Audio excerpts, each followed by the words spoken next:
Hey guys, it's me, Sherry. It's like 4 o'clock and I've got to run to the store and do some things, but I wanted to make a real quick video right now because I want to spend a couple of videos talking about Gage because I've had some real big issues with him in the last day or two. And it's hard to be able to talk to people about because most people don't really understand him and his diagnosis, and that includes me. Sometimes I even forget. So I'm going to talk while I drive, and I'm just driving right up the street. So Gage is 11 and a half years old. This angle is terrible, I'm sorry. Gage is 11 and a half years old. He came to live with me when he was about 2 and a half, I guess. But of course I've known him his whole life. He is technically my great nephew. So when Gage was born, for about the first year of his life, he was what you would consider very docile. He didn't attempt to walk. He didn't attempt to crawl. He didn't attempt to grab at toys. He was very docile. As a matter of fact, he pretty much stayed in his car seat or in his bed 99% of the time. And of course, as his family, we were just kind of assumed that he was being neglected. But if you think about it, an 8 or 9 or 10-month-old child is not going to just sit in a car seat that isn't buckled until his head goes flat. So he really was just a docile child, baby, infant, which is one of the first signs of PDA, is being very docile. And then when he got about a year and a half old, he started getting around and moving and walking and talking. He was behind in language skills, but, you know, when he did start getting up and moving around, all of a sudden it was like a Jekyll and Hyde. All of a sudden he was a wild, wild child. I mean, he screamed, he cried all the time. A lot of that was because he had 4 older brothers and sisters, and all of them were under 8. And so there was a lot of kids and a lot of craziness going on in the house that he was growing up in and was born into.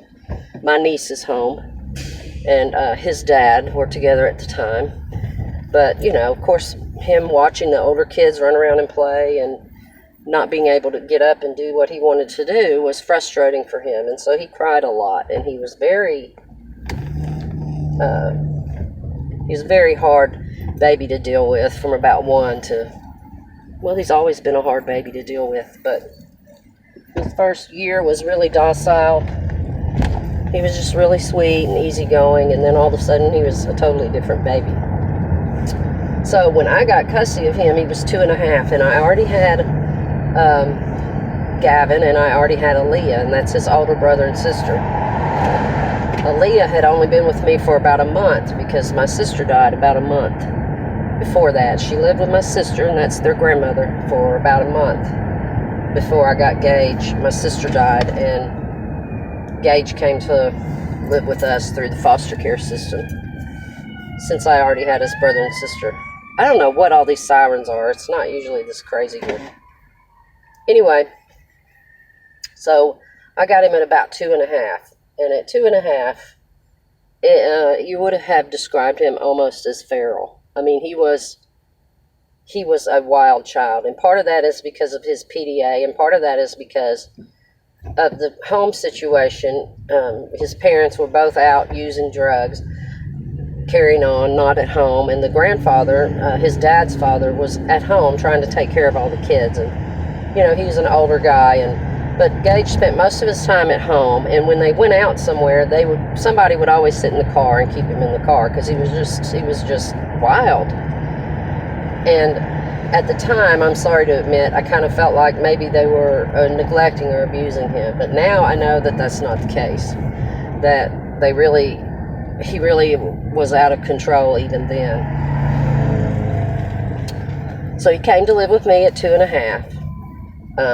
He tested through early intervention as needing supports because he was behind in language. He was behind in a lot of things. And so we were getting that process rolling, but then within about 2 months, when they came back to retest him, he tested as he didn't need supports anymore. So he rapidly gained his speech and his abilities. He gained rapidly, just like overnight. He was able to speak and do all those things like he was supposed to do. That's another sign of PDA, okay? Most kids with PDA are lagging behind in speech and then catch up very, very quickly. And that's exactly what he did. Now, at the time, of course, we didn't know he was autistic. We didn't know any of those kind of things because we just thought he was an abused, neglected child who was feral from not being out into the real world or didn't get enough discipline, all the typical things you normally think about a kid with PDA, that he just was wild. So, we'll go on from there. By the time he was 5, we were having issues in school. We were, when I first brought him home with me, if you set him down anywhere, he would run. And I spent many, many days chasing him around. And so my idea at the time was I just need to take him out every day into the real world because he's, I try to kind of treat it like he was feral. He's not used to being around kids. He's not used to being out in public. The first night I had him, I had to go to Walmart. And the whole way through Walmart, he is beating my hands on the cart and kicking me in the stomach. He was 2.5 years old. And I was doing the typical, no, don't hit, don't do this, don't do that. So I started taking him out every day to the park, to McDonald's, play place, to all these places. And he was the only little one I had at that time. So, and Gavin would go with us sometimes, or sometimes he wouldn't. But I worked with him a lot in those first 6 months to get him where he could go somewhere without, shoving other kids down, stealing their toys, running off, across vast countrysides. I'm a big girl. It was hard to chase him, and that was 10 years ago, so imagine. I could never chase him now, but it was a big deal. He was really, really hard to tame and really, really hard to take care of. And so we went on like that for a while, and then at age 5, he got an official autism diagnosis. He got ADHD diagnosis. And all those things kind of fit, but I just kept feeling like, no, that's not the right diagnosis for him. That's not what he's really about. And so I kept researching and kept looking and kept researching. Well, PDA, like I said, isn't diagnosed in this country, so I had to really, really search for things that really fit him. And when I finally found PDA and was reading through, the checklist of whatever, 15 or 20, pretty much 100%, this is what people with PDA do or how they act, he checked every single one of them. And so, a quick overview, a person with PDA is pathological demand avoidance. And what that means is that anytime there's a perceived or a real demand on them, you kind of freak out. It's almost as if it's a control battle. It's a fight for control. So if you say, Gauge, brush your teeth. Okay, I'll do it in a minute. Gauge, will you please brush your teeth? Let's get your teeth brushed, And for any other person walking around on the planet, you would think, come on, he's 5. Get him to brush his teeth. It was battles after battles after battles with that, with bathing, with going to school, with any sort of demand. And it's like, is this kid a control freak? What is going on with this kid, And of course, I did the normal, typical things, I'm not going to lie. He's had a couple of spankings in his life. Because that's how I was raised with the, you'll do what I say and you'll do it now kind of a thing. I've done it that way. I've done peaceful parenting. I've done everything I know to do with him. But the only thing that works with him in any sort of form or fashion is negotiation. Okay, Gauge, I know you really don't want to do this, but I really want you to do this. And Gauge is the coolest fucking person I've ever known in my life. He really is. He's got an amazing heart. He loves animals. He loves babies. He's just an awesome, awesome kid. And he always has been. That's how I knew he wasn't psychotic or crazy or anything, because he's just a very compassionate, very loving person. And so a lot of times with him, it will work if I say, Gage, really, would you just do it for me? Because I know you really don't want to pick up that piece of trash, or you don't want to brush your teeth, but could you just do it for me, because I don't feel good and I don't want to do it? Or sometimes that will work with him. Sometimes bribery will work with the video games, because he loves his video games. But most of the time, Gage is going to do what Gage wants to do. And when people hear that, I don't know how many times I've had someone say to me, and it's really starting to piss me off. I've had so many people say, he just needs more consequences. You just need to spank his butt. He needs some discipline. People, parents with PDA kids get so much slack for their parenting. And it is not at all to do with parenting styles. And I've spent the last 2 days crying and getting upset over our issues yesterday at the doctor's, because Gage had to have shots yesterday. And it's something that I put off as often as I can, because it's always a big to-do. And he's 110 pounds now. It's not like I can hold him down as I would a 2-year-old or whatever. And I'm really, really not a big fan of vaccines anyway, but because I just have custody of them, they didn't come out of me, I'm not their biological mother. A lot of those decisions I feel like could harm me if I don't follow societal norms in those ways. So we do vaccines, much as I hate it. I won't do the Gardasil one. But anyway, he had to have 3 yesterday. And Pax had to have a couple of also. But Pax just jumped up on the table and did what he needed to do. He cried. He wasn't excited about it. But he got his stickers and they took him out of the room because Gage was running from us, hiding behind huge cabinets. He ripped my glasses off. He pulled my hair. He told me he hated me about 78 times.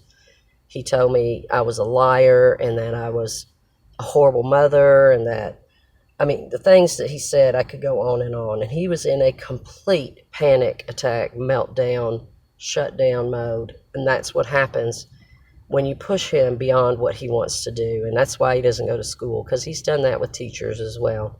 You cannot approach Gage and say, Gage, you need to finish this work or else you're not going to have recess. Because Gage will say, I don't want recess. He will do whatever he has to do to avoid following demands. And it's not a behavioral thing. It's an anxiety-related autistic feature. We could be going somewhere incredibly fun, and if you said, Gage, we're about to go to the park right now, and you're going to have an amazing time, get in the car, let's go, and Gage would be like, don't want to go. So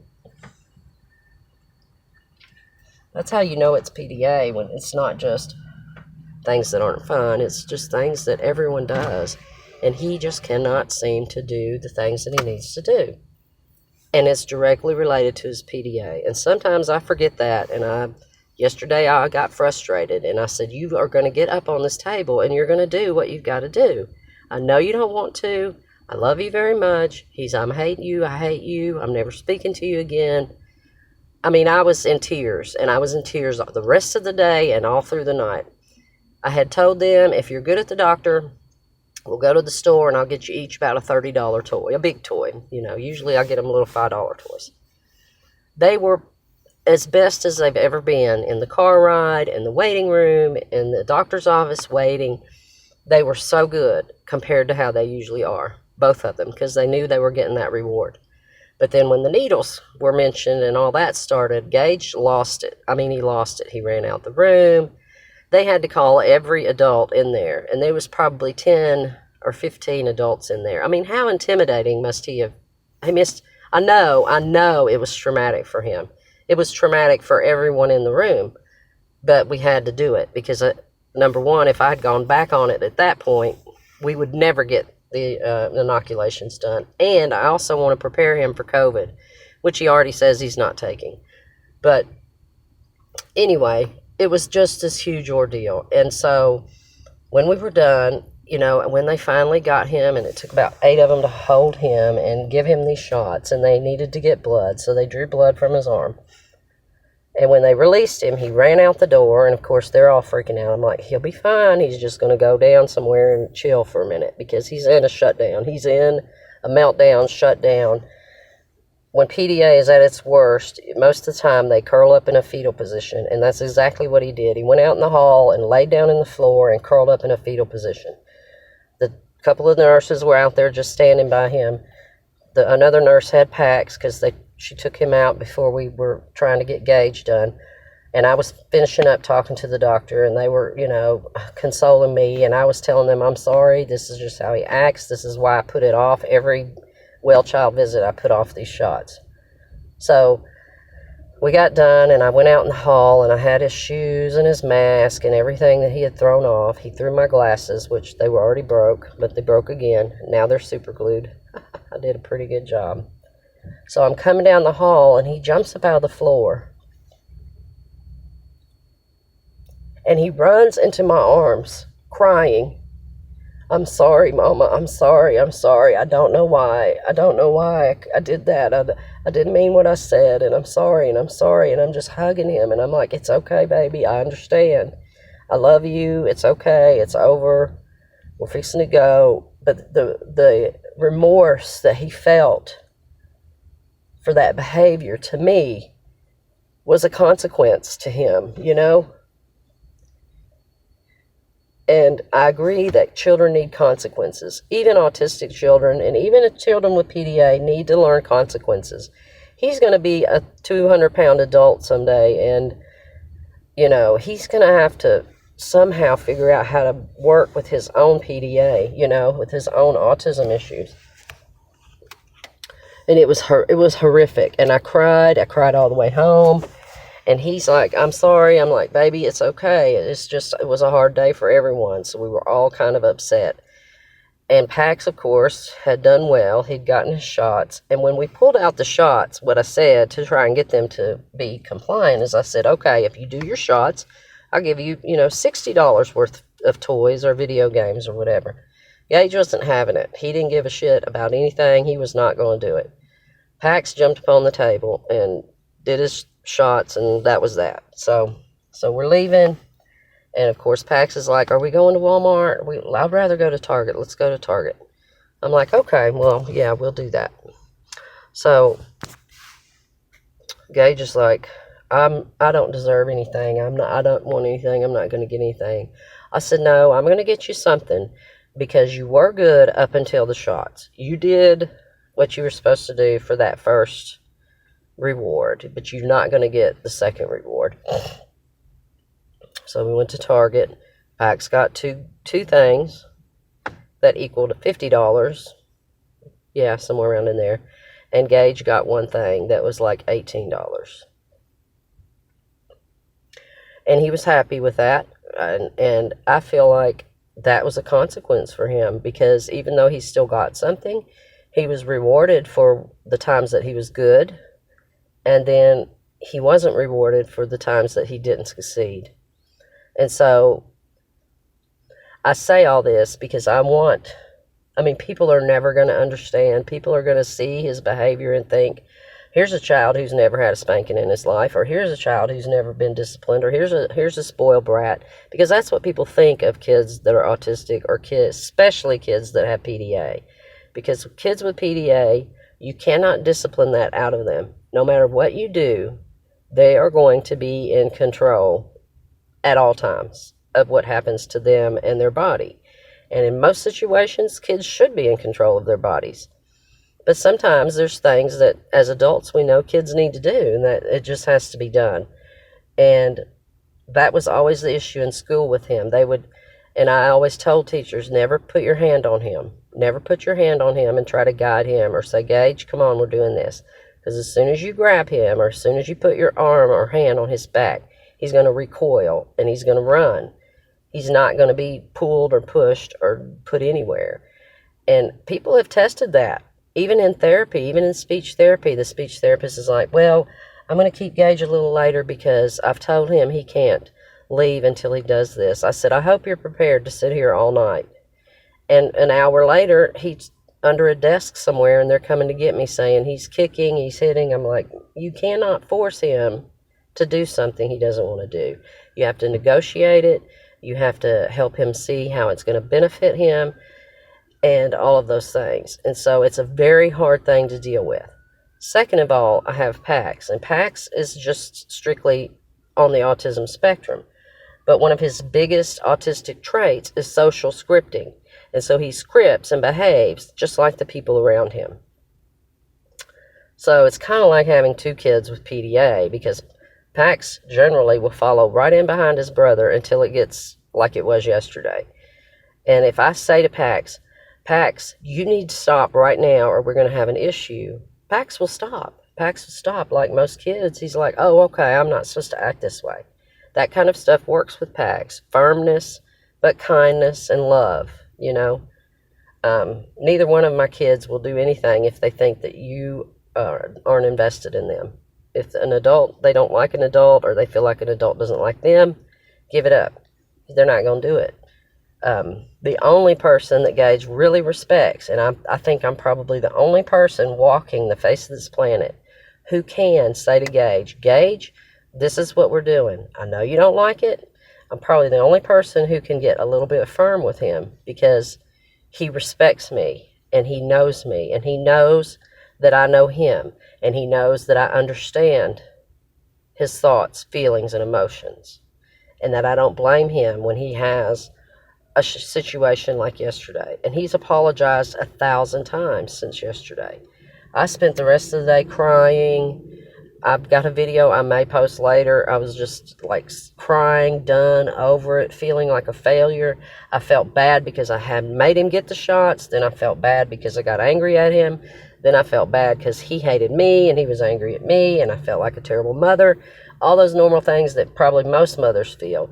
It's a little more raw when you didn't give birth to them, because you're a little insecure already. It's like, okay, you know, yeah, I'm not your mother. So, you know, it was a horrible day. You know, it was just a terrible experience. And it's always like that when something like that happens with Gage, because he will lose it and he cannot control it. And so at that point, spanking him, demanding he gets on the table, no, he's not going to do it. And I don't care who you are and how you've disciplined your kids, or how disciplined your kids are, or how perfect they are in their schooling, or this or that or the other.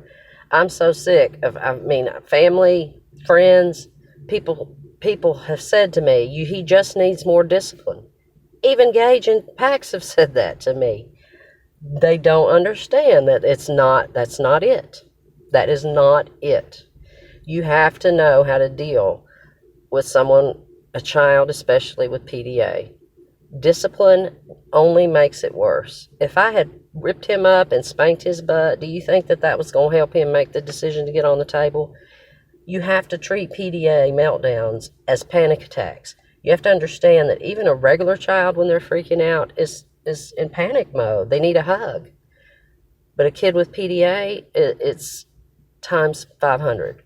So I want to share a little bit on this page about PDA, because it's not very well known and very misunderstood. But after a whole day of doubting myself and doubting how I parent and doubting whether or not I'm good for these kids, and I had a hard day yesterday, and I'm still dealing, and they're still dealing. But I can say beyond a shadow of a doubt that I know exactly what Gage needs when he's in that. And a spanking or discipline is not what he needs. What he needs is understanding, a help, hugs. Sometimes we're going to have to take a shot. And when the COVID shot comes out, we're taking the COVID shot. He's like, no, I'm never taking another shot. I said, yes, we're going to have them, but let's not worry about it right now. Don't worry about it right now. But yesterday was very overwhelming and very sad and very hard and very yucky, and I never wish to live through that day again. I wish sometimes that I had a friend or a family member or someone who could understand and go through those feelings with me, not necessarily with him, but just with me, somewhere I can go to talk, but I don't know anyone who has a child like Gage, and I think most of my friends and family would say the same thing. Gage is amazing. He's intelligent. He's funny. He's compassionate. He's the coolest person that I know. He really is. But let me tell you, if you say to Gage, this is what we're doing right now, you're in for a fight. And so picking and choosing my battles is what I've had to do. You know, he doesn't bathe every day. He doesn't brush his teeth every day. He doesn't pick up his room every day. He can't put his shoes on by himself a lot of times. He looks 100% normal, but inside he's broken all up, you know, and he needs help. He doesn't need discipline. And so I just want to put that out there. If there's anyone else out there, any parents out there dealing with a child that you know is autistic or ADHD, and you've got all these labels that you just, you know, trying to get them to brush their teeth or get a haircut is like trying to bathe a cat. Try to brush a cat's teeth and see how that goes for you. It's not going to go very well. And that's how it is every single day in brushing teeth. Every single time I have to kind of force it unless I offer him money or something, you know, like that. But there's so many other aspects to PDA. Gage has a PDA, which he actually has the autistic spectrum disorder with demand avoidant features, which is all that we could get right now in this country.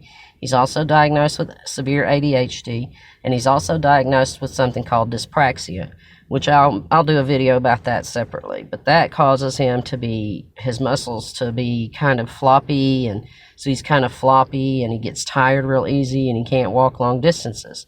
So that kind of contributes to a little bit of what may appear like laziness with him.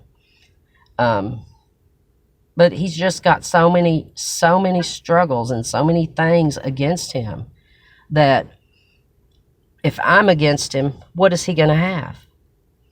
So please, if you see a child in that kind of a meltdown, where no matter what the parent is doing, that child is acting that way, please know it's not about discipline, and it's not about, that kid is a spoiled brat, he needs a big fat whipping. No, I've seen kids like that, and I'm guilty of saying that too. But you know, if you don't know, then you don't know. So that's just the way that I feel about it.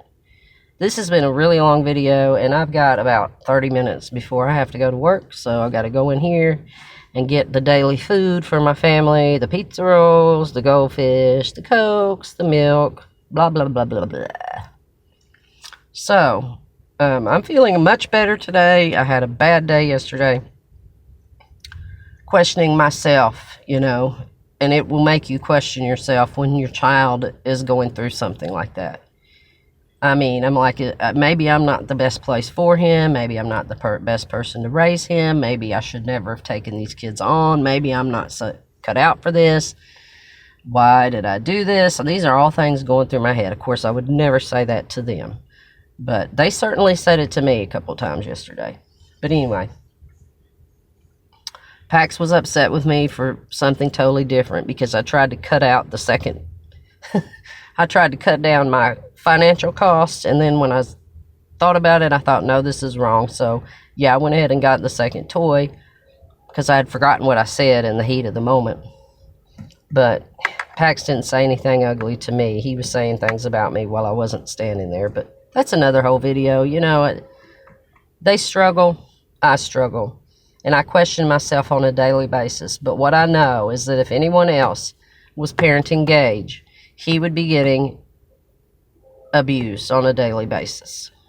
And with me, he's not getting that. I try to give him the respect that he needs and the love and the care that he needs, because I'm the only person who can give him that when he's in that state of mind where, you know, nothing works.